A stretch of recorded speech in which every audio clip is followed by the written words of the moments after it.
Hello friends. आज हम discuss करेंगे आरसीसी डिज़ाइन की बुक में से हमारा चैप्टर है सिंगली रीइंफोर्स्ड बीम का, जिसे हम सॉल्व कर रहे हैं लिमिट स्टेट मेथड के साथ। और इसमें आज हमारा टॉपिक है न्यूट्रल एक्सिस का।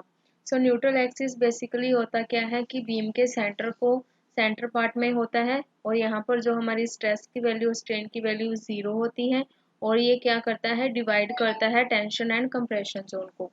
इसकी डेफिनेशन होती है neutral axis is the axis at which the stresses are zero in the section, जिसमें स्ट्रेसेस की वैल्यू 0 होती है।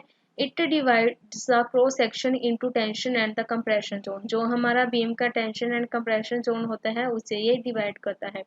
It always situated at the center of the gravity of the section. In case in simply spotter beam, the area and the below the neutral axis is subject to compression and the tensile strength respectively. जैसे कि ये एक beam show कर रहा है, ये beam का rectangle part है और ये डॉटर लाइन शो करी है न्यूट्रल एक्सिस। ये centre of gravity in the beam section पर होती है, और ये डिवाइड करती है हमारे बीम को in a compression and the tension zone में। इसका जो अबव इस डॉटर लाइन से जो अबव पार्ट होता है वो होता है कंप्रेशन जोन, और इस डॉटर से जो बिलो पार्ट होता है उसे हम बोलते हैं टेंशन जोन। और यहाँ पर प्रोवाइड की है टेंशन स्टील कि वन साइड पर स्टील प्रोवाइड की है, in the tension side compression में हमारी स्टील प्रोवाइड नहीं की गई है। अगर वन साइड हमारी स्टील प्रोवाइड की जाए तो इसे हम बोलते हैं सिंगली रीइंफोर्स्ड बीम, और इस को डिनोट करते हैं EST के साथ। तो ये होती है हमारी टेंशन स्टील। उसके बाद आता है depth of the neutral axis. Depth of the neutral axis depend करता है B, जिसमें हमारी वैल्यू है जो हमारी टेंशन की फोर्स होती है, जो हमारी कंप्रेशन की फोर्स होती है, उसे हम इक्वेट करते हैं। जैसे कि टी की वैल्यू, जैसे कि हमने जो हमारा स्ट्रेस स्ट्रेन का डिस्ट्रीब्यूशन का डायग्राम है वहां से हमने रीड की थी। टी की वैल्यू 0.87 FY/AST एंड सी की वैल्यू 0.36 FC के B इंटू XU, जहाँ पर B की वैल्यू होती है width of the beam, D आता है effective depth of the beam, AST होती है हमारी है area of the tensile reinforced, and XU की वैल्यू हमारी depth of the neutral axis. उसके बाद हमने निकालनी है डेप्थ ऑफ न्यूट्रल एक्सिस, जिसका फॉर्मूला होता है ये XU की value one side is equal to 0.87 FY/AST divided by 0.36 FC के इंटू B। यहाँ से ये हमारा एक फॉर्मूला क्रिएट हो गया जिसे हम न्यूमेरिकल में यूज करते हैं to find the depth of the neutral axis. उसके बाद आता है maximum depth of the neutral axis. अब हमारी जो डेप्थ है वो मैक्सिमम कब होती है? मैक्सिमम का मतलब होता है compression failure in the brittle failure. जो हमारा कंप्रेशन फेलियर होता है वो ब्रिटल फेलियर होता है।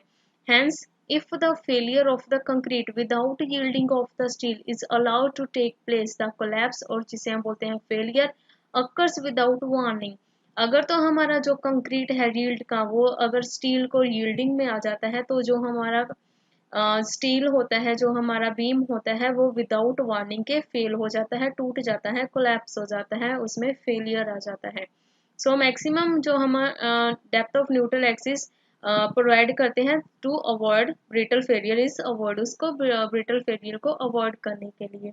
यहाँ पर क्या आता है, जो हमारी depth of neutral axis XU की वैल्यू आती है, यहाँ पर मैक्सिमम होने के कारण हमारा XU मैक्सिमम की वैल्यू आएगी, जिसे हम डिनोट करते हैं maximum depth of the neutral axis, XU maximum.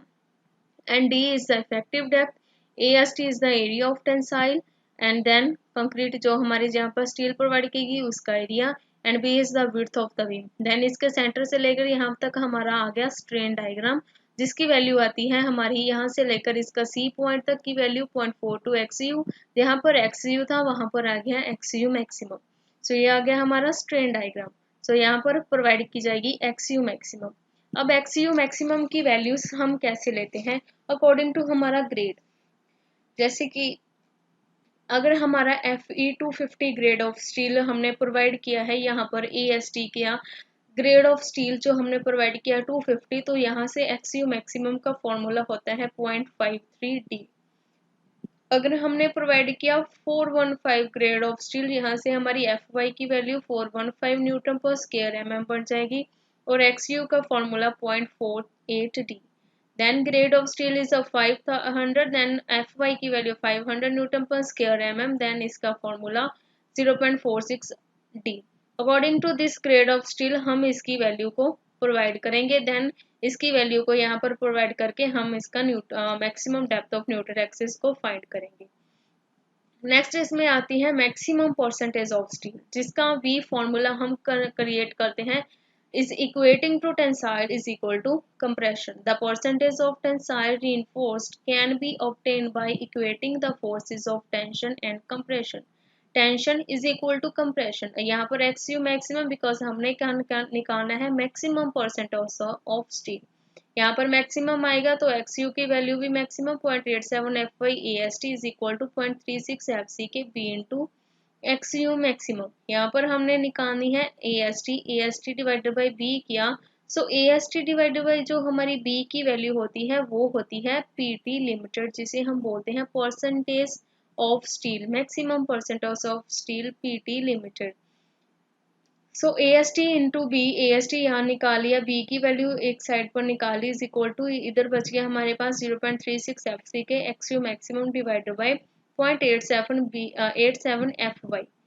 ठीक है, उसके बाद यहाँ से हमने D की वैल्यू निकाली, सो B इंटू डी किया, पॉइंट दोनों साइड D को इक्वेट किया, इधर भी D के साथ मल्टीप्लाई और दूसरी साइड भी D के साथ मल्टीप्लाई किया, सो हमारे पास फॉर्मूला बन गया 0.36 FC के XU maximum divided by 0.87 FY into D. अब AST B इंटू डी की वैल्यू होती है PT लिमिटेड, जो जहां से हमारा फॉर्मूला बन जाएगा PT limited is equal to 0.36 FC के XU maximum divided by 0.87 FY into D. हमने निकाली है परसेंटेज, तो परसेंटेज के लिए इसको हमने 100 के साथ मल्टीप्लाई किया, तो हमारा ये वाला फॉर्मूला बन गया PT लिमिटेड का 0.36 FC के XU maximum divided by 0.87 FY into D into 100। उसके बाद हमारा नेक्स्ट फॉर्मूला आता है अल्टीमेट मूवमेंट ऑफ रेजिस्टेंस का, जिसमें हम देखते हैं कि ultimate movement of resistance is a resisting movement ऑफन by a beam section to resist bending movement at collapse at the section, कि हम रेजिस्ट करते हैं कि हमारा जो बीम है वो बेंड ना हो जाए और उसमें कोलैप्स ना आ जाए, वो फेलियर ना हो जाए। उसके लिए हमारे पास इसे हम डिनोट करते हैं MU लिमिटिंग के साथ। सो MU लिमिटिंग यहाँ से हमारा फॉर्मूला आता है 0.36 FC के B into XU D minus 0.42 XU maximum, D minus 0.42 XU, यहाँ पर XU था, हमने निकाली है मैक्सिमम, तो इसके साथ लग गया XU मैक्सिमम, ये हमारी है Z की वैल्यू और जिसे हम बोलते हैं लीवर आर्म। इसको यहाँ से इसके साथ मल्टीप्लाई करेंगे C की वैल्यू के साथ। अगर हमारे पास 0.5 XU मैक्सिमम की वैल्यू 0.53 D होगा, सो XU मैक्सिमम के यहाँ पर XU मैक्सिमम की वैल्यू हो वहाँ पर इसकी वैल्यू को पुट कर देंगे, तो हमारे पास इसका फॉर्मूला बन जाएगा हमारा MU लिमिटिंग का। MU लिमिटिंग की वैल्यू जो होती है रेजिस्टिंग मूवमेंट की, वो भी डिपेंड करती है हमारे ग्रेड ऑफ कंक्रीट पर। अगर हमारा grade of concrete Fe250 steel हम यूज करेंगे, so and 415 steel and then 500 steel use करेंगे, तो उसके अकॉर्डिंग इसकी फॉर्मूले होते हैं, जैसे कि 250 के लिए 0.148 FC के BD स्क्वायर, 415 के लिए 0.138 FC के BD स्क्वायर एंड 500 के लिए 0.133 BD FC स्क्वायर। और ये लिमिटिंग की वैल्यू और XU की मैक्सिमम की वैल्यू हमें याद रखनी पड़ती है न्यूमेरिकल को सॉल्व करने के लिए, बिकॉज कि हम इसे न्यूमेरिकल में लगाते हैं अकॉर्डिंग टू दिस FE की वैल्यू के साथ। ये था हमारा यहाँ तक मूवमेंट ऑफ रेजिस्टेंस जो हम फॉर्मूले यूज करते हैं न्यूमेरिकल्स में। So thank